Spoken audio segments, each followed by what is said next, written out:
இங்கே கூடியிருக்கும் எனது இரத்த உறவுகளுக்கும் திருத்தொண்டர்கள் அனைவருக்கும் எனது வணக்கத்தை முதலில் தெரிவித்துக் கொள்கிறேன். நான் முன்னாள் ஃபார்வர்ட் பிளாக் மாநில தலைவர் கமுதி மாவட்ட கவுன்சிலர் ராஜபாண்டியன் அவரோட பையன். என்னோட பேர் செல்லப்பாண்டியன்.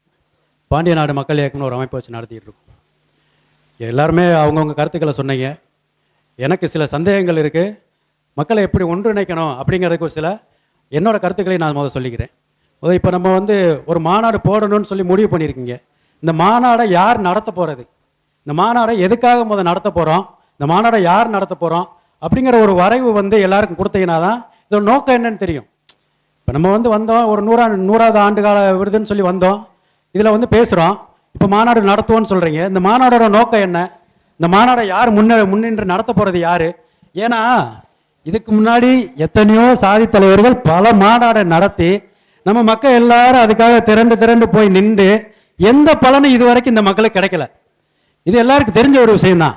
இன்னைக்கு வருவாங்க, ஒரு மாநாடு நடத்துவாங்க, நாளைக்கு ஏதோ ஒரு கட்சியில் கூட்டவுடனே ஒரு எம்எல்ஏ சீட்டுக்காக ஒரு கூட்டணிக்கு போயிடுவாங்க. ஏன் இதே கடைசியாக நம்ம நடத்தினோம் ஆப்பநாடு மறவர் சங்க மாநாடு. அதை ஒரு முறையாக நடத்தினாங்களா, நல்லபடியாக வெற்றி அடைஞ்ச மாநாடு. ஆனால் இங்கே பார்க்குற முகங்கள் எல்லாம் தான் அந்த மாநாட்டிலையும் நான் பார்த்தேன். அப்போ இவன் மட்டுமே போராடிக்கிட்டே இருக்கான், இவனுக்கு எந்த ஒரு விடிவு காலமே இல்லை.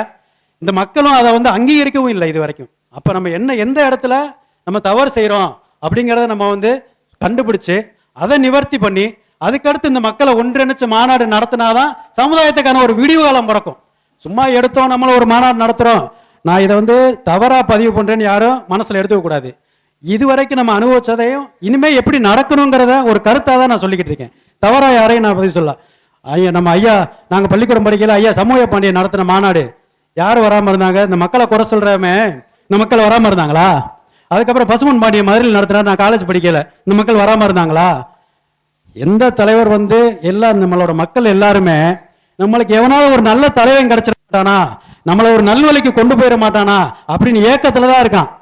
யாருமே மக்கள் தலைவரை குறை சொல்லியோ இது பண்ணியோ கிடையாது. கடந்த நாடாளுமன்ற தேர்தலில் பன்னீர்செல்வம் அவர்கள் நம்ம ராமநாதபுரத்தில் நின்றாரு. இந்த மக்கள் அவருக்கு ஓட்டு தான் போட்டான், கட்சி பார்த்து போல. நம்ம சமுதாயத்துக்காரரை இப்படி அசிங்கப்படுத்திட்டாங்க, கேவலப்படுத்திட்டாங்கன்னு சொல்லிட்டு இந்த ராமநாதபுரத்தில் 3 லட்சம் ஓட்டு ஒரு சுயேட்சை வேட்பாளருக்கு இந்த மக்கள் தான் போட்டான். ஏன் போட்டான்? ஜாதி உணர்வோட, நம்ம இன உணர்வோட தானே அவருக்கு ஓட்டு போட்டான். ஒவ்வொரு குடும்பத்திலையும் வேற வேற கட்சியில இருந்தாலும் எல்லாரும் அந்த கட்சியெல்லாம் ஒதுக்கி வச்சுட்டு நம்மள ஒருத்தர் நிக்கிறாயா, அவனை அசிங்கப்படுத்தினாங்கயா, அவனுக்கு ஓட்டு போடணும்னு சொல்லி போட்டாங்க. இங்க இருந்து வேலை வந்தா அண்ணன் பொம்மன் அவர் செல்லப்பாண்டி எனக்கு தெரியும், இங்க கண்ணிச்சவமாக தெரியும், ஆர்மோன் எனக்கு தெரியும். இவங்கெல்லாம் டிஎம் கேட்காரங்க, அவர் ஏடிஎம் கேட்காரு. இருந்தாலும் ஒத்தையான பலாப்பழ சின்னத்துக்காக விடிய வேலை பார்த்தாங்க. அவர் தான் அதை முறையா பயன்படுத்தல. இந்த மக்களுக்காக அவர் எதை இன்னைக்கு செய்யல. அதுதான் உண்மை. அதனால மாநாடு நல்லபடியாக நடத்துங்க.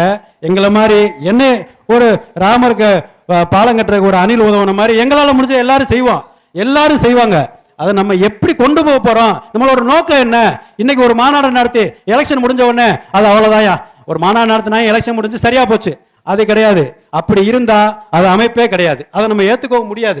ஐயா நவமணி ஐயா அவரோட வயசுக்கு எத்தனை மாநாடு பார்த்திருப்பாரு, எத்தனை தலைவர்களை பார்த்திருப்பாரு. இந்த சமுதாயத்துக்கு என்ன நடந்திருக்குன்னா ஐயாவால் இன்னைக்கு சொல்ல முடியுமானா? அதுக்கு ஐயா வரலாறு சொல்றாரு, எல்லாமே சொல்லுவாங்க, அவ்வளவு அறிவாளி. ஆனா இந்த சமுதாயம் என்ன பலன் அடைஞ்சிருக்கு அப்படிங்கிறத கேட்டால் யாருக்கும் எதுவும் சொல்றதுக்கான இது இல்லை. அதனால அதை முறையா செயல்படுத்துங்க. அண்ணன் ஒருத்தவங்க சொன்னாங்க மாநாட்டுக்கு எப்படி மக்களை சேர்க்க போறோம்னு. இது நம்மகிட்ட ஆப்பநாடு மறவர் சங்கம் ஆல்ரெடி இருக்கு, 424 கிராமம் இருக்கு.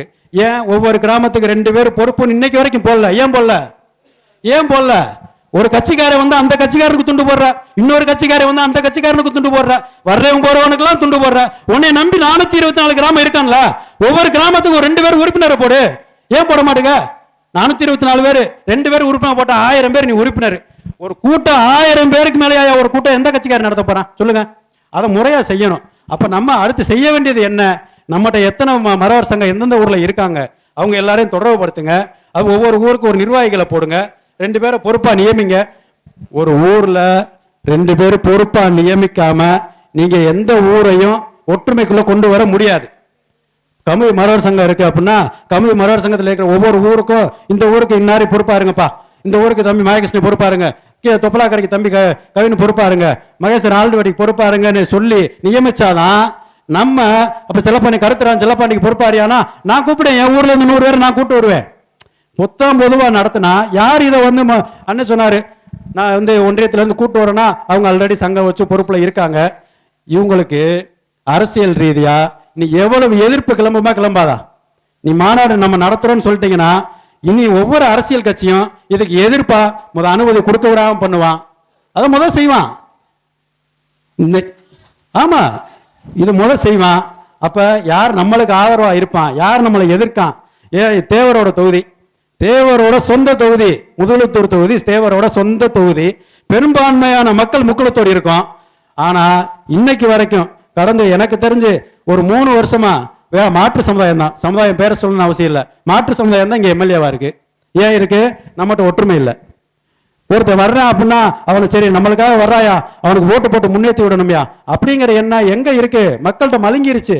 காசுக்கு ஓட்டு இனிமே போட்டு நம்ம அரசியல்ல வந்து நம்மளால ஜெயிக்கவே முடியாது. அதனால ஒரு கட்டமைப்பை உருவாக்குங்க. முதல்ல நம்ம சமுதாய ரீதியா ஒரு கட்டமைப்பு. நீங்க போட்டீங்க இல்லையா, அரசியல் சார்பற்றது, அருமையான வாசகம். இத அரசியல் சார்பற்றதாவே ஒவ்வொரு ஊருக்கும் 2 பொறுப்பாளர் போடுங்க. ஒவ்வொரு ஊருக்கும் அரசியல் சார்பு. நான் இந்த கட்சியில இருக்கேன், ஆனா நீங்க கட்சியில இருக்கியா, ரைட்டு. கட்சியில இல்லாத ஒரு 2 பேரு, சமுதாய உணர்வோட இருக்கிற ஒரு பேரு, 2 பேரு. எந்த சூழ்நிலையும் சமுதாயத்தை காட்டி கொடுக்காதவனா இருக்கணும். கண்டவன் போன வந்தவன் எல்லாம் வச்சுலாம் நம்ம வந்து இயக்கம் நடத்த முடியாது. சமுதாயத்தை காட்டி கொடுக்காத 2 பேர், ஊருக்கு 2 பேரை போடு. அவன் தான் அவனுக்கு வந்து நம்மளோட மாநாட்டையோ கூட்டத்தையோ சிறப்பு செய்ய முடியும். அதை முறையா நீங்க நடைமுறைப்படுத்தி செயல்படுத்தினா மட்டும்தான் இந்த மாநாடு சிறக்கும். இந்த மாநாடு நம்ம எதுக்காக நடத்த போறோம், யார் நடத்த போறோம் அப்படிங்கிற விளக்கத்தையும் மக்களுக்கு தெரிவிச்சா மட்டும்தான் இந்த மாநாடு வெற்றி அடையுங்கிறத சொல்லி என்னோட வாய்ப்புக்கு நன்றி விடைபெறுகிறேன். நன்றி, வணக்கம், ஜெய்ஹிந்த். நன்றி அண்ணே.